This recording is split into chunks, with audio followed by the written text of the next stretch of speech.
over the last few years, Facebook initially came out, it was just text. There wasn't, I think, you had a picture or a profile, but then the next level was video got put up. Then we moved in the last few years to streaming, video streaming, and now Facebook Live. So do you think Facebook Live is one of the best ways to engage with potential customers and people? I think it's phenomenal, right? And there's no one solution. So we have clients that make a killing out of Facebook message ads. So it stimulates a conversation, right? We have others that actually create conversations based on a post, and then they boost it. And that's naturally optimized then for engagements. And so they get lots of comments. And with a comment on an ad, which a boosted post becomes an ad, you have a little link that says private conversation or message, and it turns into a private conversation. And so ultimately, we want to have a conversation.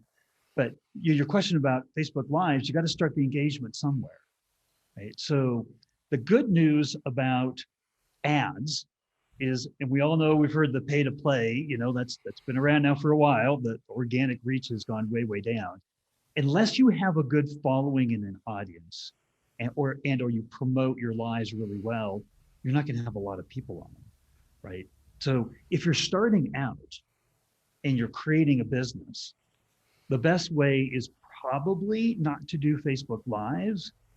You can promote them after the fact as a boosted post, but then they're not live, right? And so the best way is to figure out what combination of ads are going to pinpoint and reach your audience and create the desired outcome, right? I mean, my Practical Social Media University, we drove tons of business because we did conversion ads, which drove people directly to a landing page for a webinar, right? But then those ads themselves got tons of comments and tons of reaction and tons of engagements.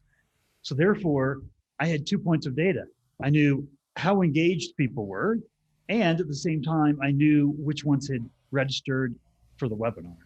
So now you put those two pieces of information together, and all of a sudden, you've got somebody that's highly engaged and has taken a really important call to action in your business. And so, like inside of LeadKlozer, you could literally put together and tag all the people. So you can segment them. You can create a list of everybody registered for the webinar. And now that list is all registering for the webinar in priority order by their SMART score or how engaged they are with you. So who are you going to follow up with? Right? You're going to follow up with the most engaged registrant to begin with. All of a sudden, everything, the filter of your priorities, of how you're going to spend your time to close leads into sales, has a whole new dimension to it, because you're not just guessing at who you should be following up with and spending that time. Because we all have limited time.